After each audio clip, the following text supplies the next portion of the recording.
Bog svima, ja sam Stella i dobrodošla u podcast U pidžami.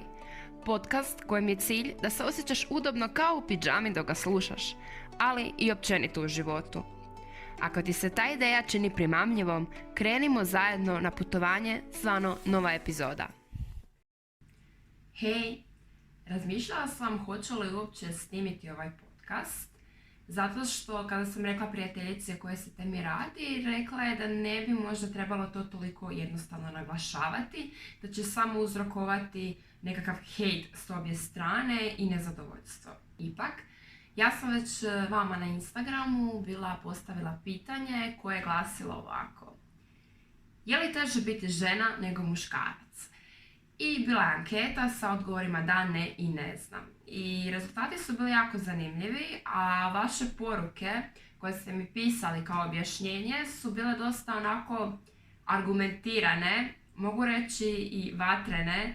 Bili ste baš emocionalno nabijeni dok ste pisali o tim svojim razlozima zašto je teže biti žena. I u svemu tome sam shvatila da bi možda ipak trebali popričati o ovoj temi i izvući neki možda malo bolji zaključak od nezadovoljstva. Na ovo pitanje je li teže biti žena nego muškarac, želim prije nego što kažem odgovore napomenuti da je 85% mojih ukupnih pratitelja ženskog spola. Tako da ovakvi odgovori ni ne čude. Mislim da bi odgovor bio nekako vjerodostojniji što ljudi misle kada bi odgovorilo 50% muškaraca, 50% žena. Ali rezultati su da su 72% ljudi reklo da je teže biti žena nego muškarac i ja sam vidjela da među tim odgovorima su samo ženske osobe. 9% je odgovorilo ne, odnosno da nije teže biti žena nego muškarac i tu su bili samo muškarci i jedna ženska osoba. A ne znam, odnosno ne mogu se ljudi odlučiti što je teže. Tu je bilo 19% ispitanika i oba spola su podjednako odgovorila sa ne znam. Odmah tu vidimo da žene smatraju da je njima teže, muškarci smatraju da ženama nije teže i zapravo da svatko na neki način vidi svoju perspektivu. Pa idemo na razloge zašto je teže biti žena nego muškarac. Te razloge ste mi vi pisale u inbox djevojke, na mom Instagram profilu Stella_piše, a nekih sam se i sama sjetila, pa evo zašto je to teže biti žena nego muškarac. Ono što je većina žena pisala su bile menstruacija, trudnoća.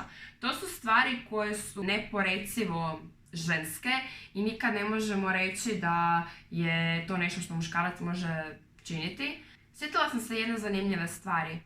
A to je da smo mi u srednjoj školi učili iz geografije da žene općenito duže žive nego muškarci. I dio toga nije samo ono što muškarci češće idu u rat pa onda umru, nego je i to što je žensko tijelo takvo da ono ima jači imunitet, da štiti plod, ali na taj način štiti i ženu, imala ona djecu ili ne. Tako da vjerujem da osim što imamo borbe i s tim dijelom života, da nam to nije sve tako crno-bijelo i da ima nešto i lijepo i dobro u tome. Sjećam se jednog odgovora jedne djevojke koja je rekla da žena pere, kuha, čisti, pegla, brine se o djeci. Navela je baš onako to puno toga i vjerujem da ona to sve radi u danu. Ali smatram da kod toga da žena sve to mora raditi, uopće nije problem u tog što je ona žena, nego je problem društva. Htjela bih vas nešto pitati. Probajte se sjetiti u svom okruženju koliko znate žena koje žive sa svojim mužem, dečkom, a da rade, da su zaposleni i da financijski pridonose kao i muškarac. Vjerujem da ih znate onako određen dosta dobar broj. A sad se pokušajmo sjetiti koliko znate žena u svom okruženju i muškaraca koji žive zajedno i dijele kućanske poslove 50%, 50%. Oboje rade jednako kućanske poslove. Iz tog možda možete vidjeti da mi kao društvo smo jako puno napravili za to da žene imaju pravo rada. To je divno, nemojte me pogrešno shvatiti. Ali i dalje tradicija je ostala negdje iza. I dalje se smatra da ako je kuća neuredna, da je žena kriva. Nema veze što je ona bila 8 sati na poslu. Svatko od nas može učiniti to da učini da u svom okruženju, u njegovoj kući se to ne događa i na taj način možemo promijeniti i tu tradiciju. Naravno da će uvijek biti ljudi kojima je ok da dečko sam, došao sam s posla, popit ću pivo, neću raditi po kući i bit će djevojaka koje će biti presretne da se one nakon svog posla brinu o tom istom dečku, ima i takvih. Ali ako se ne slažete s takvim životom, nemojte ga živjeti. Nemojte ga živjeti i tražite osobu koja će biti na onom nivou i na onom standardu koji vi želite. S takvim stavovima o životu. To se radi generalno o svemu, pa tako i po ovom pitanju. I zato su možda dosta žena nezadovoljne jer smo došli u tu klopku gdje moramo odjednom raditi, potrebno je financijski, imamo mogućnost, super, možemo biti samostalne i onda dođu u nekakav odnos gdje osim što moraju pridonositi financijski odjednom, većina kućarskih poslova je na njima jer su one žene. I tu je negdje gdje je možda društvo malo zaglavilo, ali neće vam niko pomoći ako si ne pomognete sami ili same u bilo kojoj situaciji. Još jedna stavka zašto je ženama teže je bio jedan komentar u vezi toga da kad dečko i cura stupe u brak, djevojka po tradiciji odlazi živjeti u muškarčevu obitelj i prima njegovo prezime. Danas je dosta rijeđe koliko mi se čini da se baš ide u obitelj muškarca, većinom se parovi sele sami, ali i dalje je to kao neki način nekad bilo dosta teško jer zamislite, napuštate svoju obitelj, odlazite u drugu i možda vam se ta obitelj i sviđa, možda vam se i ne sviđa, ali vi ste ipak birali svog partnera kao prvog, pa ovo je neka posljedica koja je došla.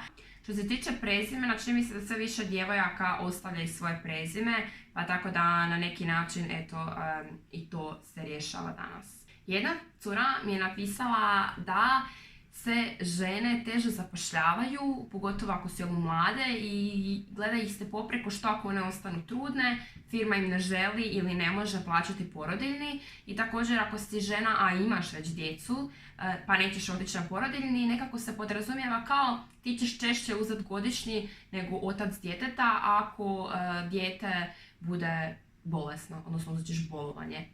Tako da firmama to nije u interesu i onda kao rađe će zaposliti muškarca koji će moći duže biti tu i pridonijeti firmi više nego ženu. S druge strane, danas je česta politika prema kojoj u određenim firmama, u politici i slično mora biti određen postotak žena. I onda se može dogoditi, posebno u IT industriji gdje je jako puno muškaraca, da žena dođe na razgovor i manje je kvalificirana od muškog kolege, ali dobit će posao zato što je žena i zato što firmi treba ženska osoba. Eto, tu opet život nije fair prema muškoj osobi koja je kvalificiranija recimo od ove žene. Još gdje možemo braniti muške osobe, jedna djevojka je napisala da je ona išla u recimo mušku školu, strukovna škola je bila u pitanju, i da je tamo ona dobivala petice ovako zato što je tiha i mirna djevojka.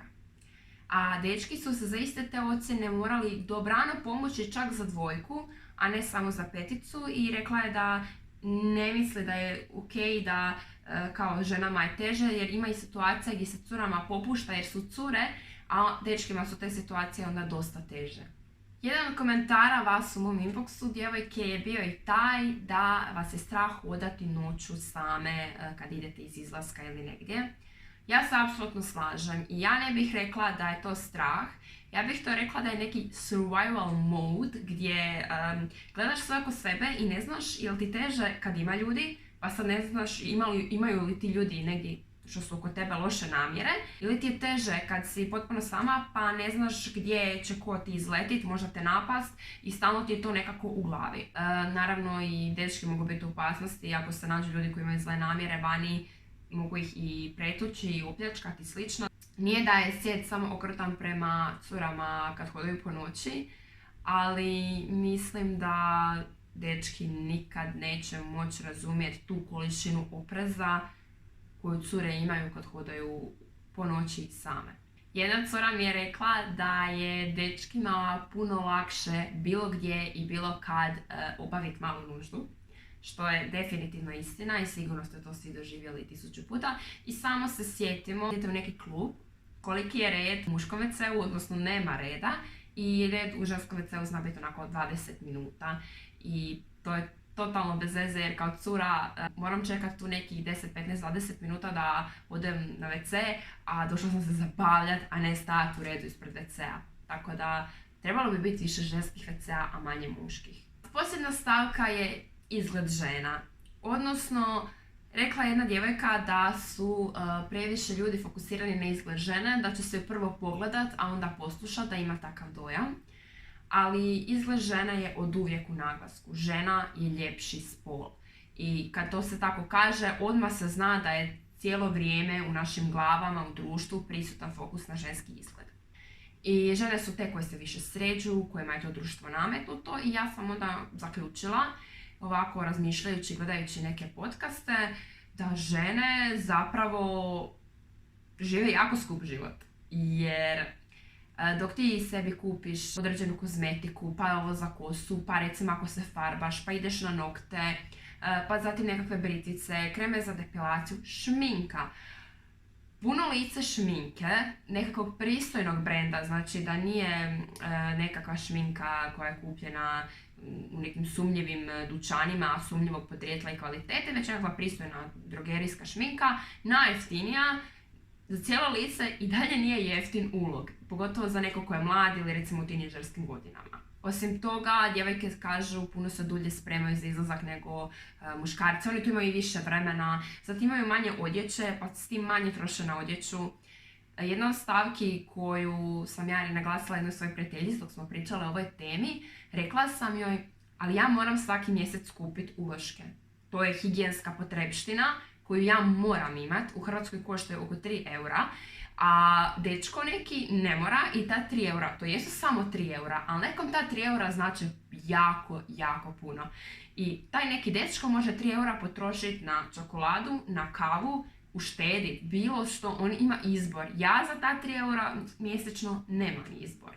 I naravno da se sad tu nameće jedna stvar koju ljudi često govore, da žene vi si to same birate. Vi nakon što se otuširate kao i muškarac, vi ne morate se šminkat, ne morate toliko njegovat kosu, ne morate se farbat, ne morate imat nokte, ne morate imat najnovije cipele, najnoviju torbu. Da, ne moramo. Ali molim vas, to je glupo. Glupo je reći vi to ne morate, a vidimo da sve to druge cure rade, da je to društveno prihvatljivo. Od najmanjih nogu će mama svom muškom djetetu reći ne diraj taj ruž, to je za curice, a curići će se smijati i pljeskati jer se ona našminkala, stavila je ruž, ako ga je vjerojatno namazala po cijeloj faci, i bit će mama i preponosna i svi će se pljeskati i smijati kako je ona lijepa, kako je ona sad još ljepša jer se našminkala. Govorite nam to cijeli život i ne možete očekivati od društva da smatra da je normalno kao da prihvati i da kao aha, pa meni je skupo kupiti šminku, pa neću. Kupit ću si igricu za računalo jer to radi moj dečko. Neću to napraviti zato što je ukorijenjeno u nama da se cure više sređuju. I to je jednostavno tako. I zašto bi ja recimo otišla u klub, u trenirci, nepočešljana, onako bez šminke, bez ičeg, došla tamo i osjećala se bez veze pored svih ovih djevojaka koje su uložile puno vremena u svoj izgled i jednostavno izgledaju ljepše, više gala, šljokičavije i slično. I totalno je okej ako se ti možeš pomiriti s tim i ako se ti osjećaš super, odeš u trenirci i brigate, jer stvarno važno je da se ti zabavljaš, šta drugi ko misli ili nešto, to te uopće ne treba biti briga. Ali govorim za sebe da meni je glupo da ja odem u klub, da se bar ne složim neku frizuru i stavim malo šminke, da se ja zbog sebe osjećam ljepše i to je jednostavno takva svečanija prigoda u koju se tako ide. To što je svečano za muškarca da obuče košulju i hlače, a za ženu nećemo ni nabrajati jer ovaj podcast nema toliko vremena, to je stvar društva. Ali onda nemojte govoriti da žene ne moraju trošiti na te stvari jer kao to je izbor. Ne. To je nešto što nam je nametnuto na neki način, od uvijek u kulturi je, postoji i to je način na koji živimo. Isto tako me baš frustrira, o tom sam i napisala jedan post na svom Instagramu nedavno, svijet ti kaže da budeš svoj, a onda kad se neki Ante našminka, u najmanju ruku ga gledaju čudno. Tako da često u životu imamo neke toliko kontradiktorne izjave koje se kreću od toga pazi šta jedeš, do toga imaj zdrav odnos s hranom i onda se mi tu pogubimo u nekim krajnostima konstantno. I onda vam to sve danas nekako ispane da smo mi super žene, da mi se sređujemo, da smo lijepe, da se prvo javljamo muškarcima, da radimo, da pridonosimo, da čistimo, da zovemo prve dečke van i onda neko bi možda čak i pomislio pa čovječe šta ostaje muškarcima da postoje. Sve to nešto se zarolalo, promjena i zaostajanje iza i zato to sve tako izgleda. Ali mislim da mi možemo i žene i muškarci biti ravnopravni i to trebamo biti. Ali ne možemo biti isti jer nismo isti. Da smo isti ne bi se uopće imenovali različitim imenicama. I smatram da ništa od ovoga što sam ja sad navela danas, nigdje tu nije problem to što je neko muškarac, što je neko žena i što je nekom jadnom život takav jer je on tog spola. Ne, problem je, kao i u većini problema na svijetu, nedostatak razumijevanja i nedostatak ljubavi. Sve ove situacije koje sam navela se mogu pogledati na način da tu fali negdje razumijevanja, negdje fali ljubavi. I uvijek je, rekla je skrivena iza mjeseca, djevojka mi je odgovorila na to pitanje kome je teže, ženi ili muškarcu. Ona je odgovorila da je uvijek teže onoj strani koja ne naiđe na razumijevanje onog drugog. I to je tako.